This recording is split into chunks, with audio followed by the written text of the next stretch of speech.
നന്മ കാണുന്ന കണ്ണുകളോടെ ജീവിക്കുക. ഹായ് ഓൾ, എല്ലാവർക്കും ഒരിക്കൽ കൂടി അക്കാസ് ബ്ലോഗിലേക്ക് സ്വാഗതം. തന്നിലും സമൂഹത്തിലും നന്മ വിളയണമെന്നത് ഓരോ വ്യക്തിയുടെയും ഹൃദയാഭിലാഷമാകണം. മറ്റുള്ളവരുടെ നന്മകൾ കണ്ടുപിടിച്ച് വളർത്തുകയും അത് സമൂഹത്തിന് പ്രയോജനപ്പെടുന്ന രീതിയിൽ വികസിപ്പിക്കലുമാണ് ആരോഗ്യമുള്ള സമീപനം. ഓരോ മനുഷ്യനും നന്മയുടെ നിറകുടമാണെന്ന വിശ്വാസത്തിലാണ് നാം ജീവിക്കേണ്ടത്. പിഴവുകളില്ലാത്ത മനുഷ്യരില്ല. പരിശുദ്ധ ഖുർആൻ പറയുന്നു, മനുഷ്യൻ ദുർബലനായി സൃഷ്ടിക്കപ്പെട്ടിരിക്കുന്നു. എന്നാൽ സമൂഹം മുഴുവനും ആളുകളുടെ കുറവുകൾ മാത്രം അന്വേഷിക്കുന്ന നിലപാട് സ്വീകരിച്ചാൽ അത് തകർച്ചയിലേക്ക് തന്നെ നയിക്കപ്പെടും. നമ്മുടെ പ്രവാചകൻ മുഹമ്മദ് മുസ്തഫ സല്ലല്ലാഹു അലൈഹി വസല്ലമ തങ്ങൾ തൻ്റെ അനുയായികളിൽ എല്ലായ്പ്പോഴും നന്മ കണ്ടുപിടിച്ചു, പ്രോത്സാഹിപ്പിച്ചു. ഒരു അനുചരന് തെറ്റ് സംഭവിച്ചപ്പോൾ അദ്ദേഹത്തെ നിന്ദിക്കാതെ ഉള്ളിലെ നല്ലത് തിരിച്ചറിഞ്ഞു. മദ്യപാനശീലമുണ്ടായിരുന്ന ഒരു അനുചരനെ പലവട്ടം ശിക്ഷിക്കേണ്ടി വന്നു. ഒരു ദിവസം കൂട്ടത്തിൽ ആരോ പറഞ്ഞു, അള്ളാഹുവേ, അദ്ദേഹത്തെ ക്ഷമിക്കണമേ. എത്ര തവണയായി ഇങ്ങനെ ശിക്ഷിക്കപ്പെടുന്നത്? അത് കേട്ട് നബി സല്ലല്ലാഹു അലൈഹി വസല്ലം തങ്ങൾ പറഞ്ഞു, അദ്ദേഹത്തെ നിങ്ങൾ ക്ഷമിക്കരുത്. അദ്ദേഹത്തെ ഞാൻ അറിയുന്നു.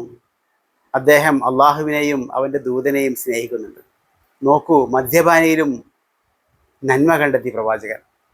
നേതാവ് തൻ്റെ അനുയായികളിൽ വിശ്വാസം പുലർത്തണം. കുറ്റമന്വേഷിക്കുന്ന കഴുകന്റെ കണ്ണുകളുള്ളവർക്ക് യഥാർത്ഥ നേതൃത്വം സാധ്യമല്ല. നബി സല്ലല്ലാഹു അലൈഹി വസല്ലം തന്നെയാണ് പറഞ്ഞത്, നേതാവ് തൻ്റെ അനുയായികളെ സംശയിക്കുകയാണെങ്കിൽ അവരെ അവൻ തന്നെ നശിപ്പിക്കും. സമൂഹത്തിൽ കുറ്റങ്ങൾ തിരഞ്ഞു നടക്കുന്നത് കൊണ്ടാണ് വിശ്വാസം നഷ്ടപ്പെടുന്നത്. അപ്പോൾ പഴിചാരലും ആരോപണങ്ങളും വൈരാഗ്യവും മാത്രം ബാക്കിയാവും. അതെല്ലാം പിശാചിന് വേണ്ടിയാണ്. ഒരിക്കൽ പ്രവാചകൻ സല്ലല്ലാഹു അലൈഹി വസല്ലം തങ്ങൾ മുന്നറിയിപ്പ് നൽകിയിട്ടുണ്ട്. നമസ്കരിക്കുന്നവൻ തന്നെ ആരാധിക്കുമെന്ന പ്രതീക്ഷ ഇബ്ലീസിനില്ല. പക്ഷേ അവർക്കിടയിൽ കലഹം വിതയ്ക്കുന്നതിൽ നിന്ന് ഒരിക്കലും പിന്മാറില്ല. അതുകൊണ്ട് ഓരോരുത്തരുടെയും സ്വകാര്യത, അഭിമാനം, അന്തസ്സ് ഇവ സംരക്ഷിക്കപ്പെടണം.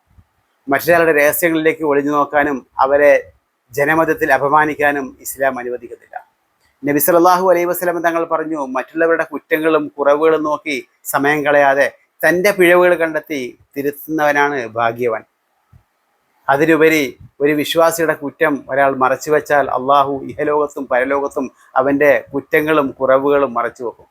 മറ്റൊരാളിൽ ഒരു ന്യൂനത കണ്ടുപിടിച്ച് മറച്ചു വെച്ചാൽ ജീവനോടെ കുഴിച്ചു മൂടപ്പെട്ട ഒരു പെൺകുട്ടിയെ രക്ഷപ്പെടുത്തി ജീവൻ നൽകിയതിന് തുല്യമായ പ്രതിഫലം ലഭിക്കും. അതാണ് പ്രവാചകന്റെ പാഠം.